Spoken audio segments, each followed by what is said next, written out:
السلام علیکم ورحمت الله وبرکاته. یو محترم پوښتنه کړې ده چې د واده د اولې شپې هغه شرعي او مشروع او مستحب او مسنونه طریقه که موږ ته راوښودل سي. واقعیت د واده شپه د ژوند په شپو کې یو شپه ده د الله د احسان او د فضل او د کرم او د رحمت شپه ده. واده هغه ضرورت دی لکه څنګه چې په دنیا کې انسانیت واده ته ضرورت لري انسان، په جنت کې به هم الله جل جلاله په دې ستر نعمت باندې جنتیان په دغه ستر نعمت باندې الله جل جلاله ونازوي. نو باید ناوې هم چې حسب طاقت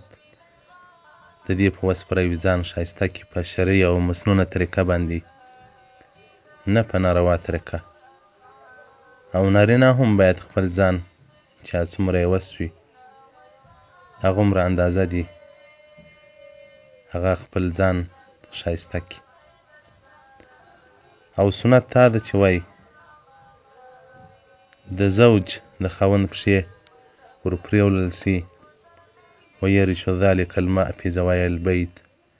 چې دغه اوبه بیا د کور په کنجانو کې وشیني دپاره د برکت. دا یو تبرک دی. او ناوې چې تسلیموي خاوند ته باید په احسنو ثیابو کې ښه کالي اغوستي او سر یې زمونځ کړی او سترګې یې تورې کړي او لاس پښې یې باید په نوکریزو باندې هغه ستر کړي.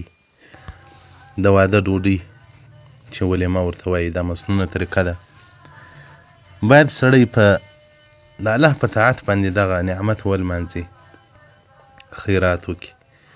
فقراو سره احسان وکړي، په ډمو په ډمامو په سروزو په نارواو باندې دغه ستر نعمت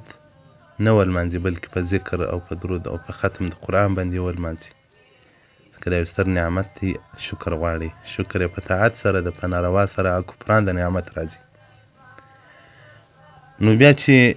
څنګه رواج په بعضو علاقو کې داسې رواج چې د درېیمه شپه زوم او ناوې سره یو ځای کوي، په بعضو علاقو کې داسې چې په دومه شپه باندې خو هغه چې د دوی څنګه رواج وي، که په اوله شپه وي که په دومه شپه وي، نو هغه زوم چې د ناوې خونې ته ورولي دلته باید د بعضې د پښتنو عاداتو رواجونه نه اوسي چې هغه پردۍ ښځې ولاړې وي او نارینه نه ولاړ وي، بیا ناوې ته مخ ورلڅي ټولې ویني. باید موږ د شرایط پایبندي وکړو. زوم او ناوې چې په خونه کې سره یو ځای سول داسې دې هم نه کوي لکه د پښتنو ځوانان چې وایي نن شپه د دغه ده چې ښځه وبېروي. دا بعضو خلکو کې دا عادت دی، وایي که دې په دې شپه باندې پر ښځه د باو راوستی نو عمرې تا ته تسلیموي، که دې ورسره وخندل بیا نو به دا ستا پر اوږو باندې سپری. نه محترمه، باید نبوي اخلاق سړی مختاره کړي، په ښه الفت او په ښه مینه باندې روغبړ ورسره وکړي. او له هغه څخه بعد باید دوه رکعته لمونځ وکړي. بیا زوم هغه د ښځې تندی ونیسي،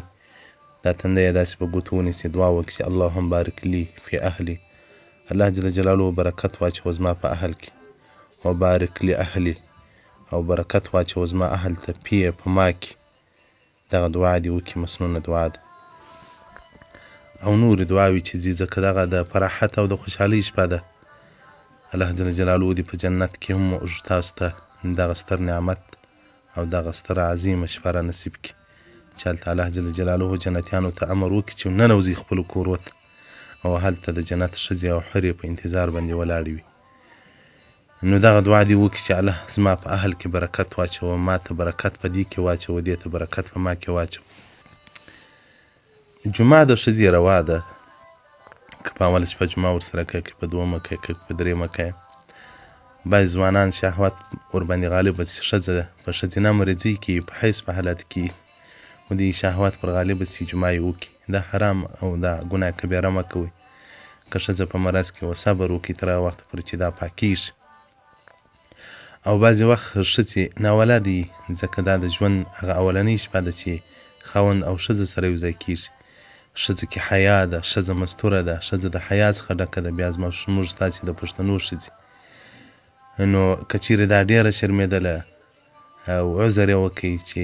نن شپه جمعه مه کوه، څه وخت بعد یې وکړو، د دې عذر قبول که. ځکه بعضې وخت داسې ما اورېدلي دي چې هغه بعضې ښځې چې خاوند جمعه ورسره وکړي بیا دا له شرمه څخه غسل نشي کولی، یوه ورځ ټوله په جنابت باندې تېره کړي. نو اوس خو نو لا تشنافونه په خونو کې دي، هغه موږ خواران یو چې تر اوسه پورې مو له هغه د غربت او د صحرا ژوند دی چې تشناف مو له خونې څخه جلا دی. دا اوس اکثره ځایو کې د خونه کې تشناف وي، که نارینه غسل کوي که ښځه غسل کوي څوک نه په خبرېږي. نو په داسې کورو کې چې هغه په داسې کورو کې چې تشنافونه د سرای په مابینځ کې نو بیا ښځه ډېره حیاناکه ده، بیا دا نشي کولی چې سهار هغه ځای ته ځان ورسوي غسل وکړي. نارینه خو ولاړ شي د باندې به وکړي. نو که چېرې داسې مشکل پېښېدی نو بیا جمعه یې ورځ دوی بعد وکړي، څه مشکل نه لري چې هغه ښځه عادت شي له دې کوره سره. او که تشنافونه په خونه کې دننه وه بیا جمعه په اوله شپه یې کوي، په دومه یې کوي، هېڅ پروا نه لري، شرعاً بالکل جواز ده، ځکه چې نکاح وسو جمعه روا سو. او جمعه باید د حیواناتو پر طریقه باندې نه وسي. حیوان شهوت پر غالب وسي، خپل شهوت سړی، نور حیوان د هغه خپلې معشوقې لحاظ نه کوي. نو کتاب هم دا وایي، شریعت هم دا دی چې نارینه د ښځې سره جمعه کوي د دې شهوات به راپاروي، دې سره به د هغوی ساعت تېروي، بازۍ به ورسره کوي، مجلس به ورسره کوي. نو چې د دې شهوت رال شهوت راپورته سول بیا دې جمعه ورسره وکړي، ځکه هلته چې د ښځې شهوت هم پوره وي، د نارینه د هم پوره وي، بیا هغه اولاد چې کوم پیدا کېږي هغه سالم الاعضا وي، پوره وي، وزن یې پوره وي، صحت یې پوره وي. او دا که د ښځې شهوت نه وي د نارینه دا وي نو هلته هغه د دې اوبه چې کومې زایلې سي او د نارینه اوبه سره ګډې سي، اولاد کې بیا کمزورتیا راځي. او د جمعه په وخت باندې به هغه یو د بل حالات نه سره وایي. د پردیو ښځو صفت دې نارینه نه ورته کوي، دا دې د پردیو نارینهو صفت نه کوي، دا دې په خپل خاوند قناعت وکړي، خاوند دې په دې باندې قناعت وکړي. او د عبدالله بن عباس رضی الله عنه څخه روایت دی چې رسول الله صلی الله علیه وسلم مبارک وایي لو ان احدکم اذا اراد، که یو له تاسو څخه اراده لري چې خپل اهل ته راسي جمعه وکړي نو دا دعا دې وایي، دا دعا دې وایي بسم الله اللهم جنبنا الشیطان وجنب الشیطان ما رزقتنا فإنه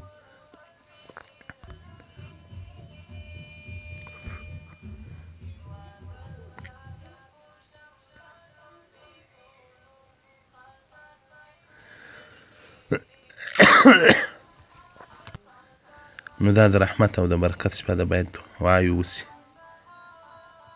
ځکه د الله جل جلاله دعاوې قبلېږي. باید ځان لپاره دعاوې وسي، د الله څخه نیک اولاد وغواړي. او نارینه باید ښځې ته توصیه د خیر وکړي چې زما د قریبانو سره دا ډول زندګي کوه په ښه اخلاقو او په ورتمندۍ باندې. ښځه باید د نارینه اطاعت وکړي، ځکه په ښځه کې نارینه جنت لټولی پیدا کولی سي، په نارینه کې ښځینه جنت پیدا کولی سي. د نارینه جنت دا دی چې د ښځه باندې قناعت وکړي او ښه په اخلاقو ګزاره ورسره وکړي، د دې ژوند خوږ وي، له زنا او له فالتو وسوسو د شیطاني وسوسو څخه به په امن وي. ښځه که د مېړه اطاعت وکړي، د مېړه پر هغه شیانو باندې چې د دې نه خوښ صبر وکړي، الله به ورله جنت ورکړي. نو د آخرت لپاره دعا یې وکړي چې یا ربه په دنیا کې خو دې دغه د نکاح یو ستر نعمت پر موږ راورا دې کړي، الله په قیامت کې هم په جنت کې موږ ته داسې هغه د خوشحالۍ ژوند را نصیب کړه. الله د جنت د خوشحالۍ او د جنت د لذاتو څخه هم الله موږ منع امیده کوه، ما هم بې قسمته کوه. نو باید دعاوې وسي، ډېرې دعاوې وسي، ځکه دا شپه کې دعاوې مستجابې دي، قبلېږي. او دغه رنګه د ابوهریرة مبارک څخه روایت دی چې رسول الله صلی الله علیه وسلم وایي سړی جمعه کوي، تر جمعه له مخ بسم الله الرحمن الرحیم ووایي، الله جل جلاله به تر هغه وخته ملایکې ورته مقرره کړي چې دی د جنابت څخه غسل کوي، ده ته به نیکۍ لیکي. او که د دغه جمعه څخه اولاد پیدا سو، الله جل جلاله به د دغه اولاد پر هره ساه باندې د لره نیکي لیکي، پر هره ساه باندې. نو الله جل جلاله دې موږ ته توفیق راکړي چې پر عشري طریقه باندې او پر سنونو طریقه باندې ټول ژوند برابر کړو. او بعضې مسایل یې موږ مخکې هم بیان کړي دي چې د ښځې سره په ځای کې پرېوتل دا مستحبه طریقه ده، باید ښځه ونر یو ځای، او دا چې دواړه لڅ وي که پټ وي ادب دا ده چې ښځه او نارینه پټ وي او که لطف سره جواز شته خو باید جمعه په وخت کې پرتوګ و کمیس دواړه نه د نارینه وکاږي نه ښځینه وکاږي ځکه باید په ستر په حالت کې سړی خپل ضرورت ادا کړي ځکه دلته یو قسم هغه حیا هم له مابین سره ځي او بل بیا شایي صدیقه رضی الله مبارکه وایي چې هېڅکله رسول الله صلی الله علیه وسلم زما فرض نه دي لیدلي ما د ده فرض نه دي لیدلي نه رسول الله صلی الله علیه وسلم زما فرض لیدلي دي نو فقهای کرام وایي ادب دا ده چې یو بل ته نه سره وګوري کتل که څوم جواز لري خو ادب دا دی چې باید نه وګوري نور که سړی ورته وګوري څه مشکل نه لري خو لیکن هغه خوله دې نه ور وړي لکه دا بعضې خلک چې پوښتنې کوي وایي داسې چمونه کېږي خو زموږ خو زړه ته نه ولېږي چې انسان دی دومره هغه د خپله خوله ذلیله کړي چې په داسې ځای باندې دي هغه مستعمله کړي په داسې ځای کې نو محترمینو دغه د واده او د نکاح هغه طریقه ده چې شریعت ودې ته بحث ورکړی ده او پر دې باندې بحث کړی ده او الله جل جلاله دې ستاسې ژوندونه او ستاسې عمرونه او ستاسې کورو کې برکت واچوي شکر دی الحمدلله ناشکري نه کوو تاسې د خپل د ژوند یو خاطره د سره ګډوو کله کله زه داسې فکر کوم چې په ژوند کې یو خوشحالي دا ده چې انسان یو کسب یو مسلک کې کامیابه سي فارغه سي نو هغه بیا مراسم د خوشحالۍ لري لکه یو څوک ډاکټر سي یو څوک عالم سي خو زه چې کوم وخت عالم سوم په کوم وخت زما د علم د دستاربندۍ ورځ وه ما نوي کالي نه درلود مسکنت و غربت ما د ننګوټي او د دستاربندۍ مېلمستیا نه درلوده د بل پر سرخان ناست وم کینې زړه به ډېر زور راکوه الله جل جلاله ته مې صبر کړی و دا اوس هم په دې وجه نه وایم چې ناشکري کوم الله لره دې حمد چې زه یې ملا کړم او واده هم هغه شپه ده چې انسان نوي کالي اغوستي وي او انسان په نوي لباس کې وي او د انسان ښایسته خونه وي زما پلار وفاته سوی و ورور واده راته وکړي خو زما تشناب پسې مټ نه و او زما په خونه کې دروازه نه وه بیا دوی داسې دروازه کې ایښې وه چې هغه به ما یو ګوټ و ډبره ورته کښېښوله بندېدله نو الله دې مو د آخرت د خوشحالیو څخه بیا نه محرومه کوي په دنیا کې چې کومې خوشحالۍ را باندې راغلي دي داسې نه دي راغلي لکه پر خلکو چې ورغلي داسې زموږ د ژوند ارمان نه دی پوره سوی لکه د خلکو چې پوره سوی خو مخکې مې وویل چې ناشکري والله که کوو ګیله والله که کوو نه مخلوق د الله څخه ګیله کولی شي د الله قضا ده چې هر څه کوي هغه کولی شي موږ به تسلیم یو خو دا تاسې ته دا یو پیشنهاد کوم چې په هر حال کې باید سړی د الله جل جلاله شکر وکړي په واده کې زه ډېر دېغ وم ډېر پریشان وم د ځوانۍ شپې مې ولې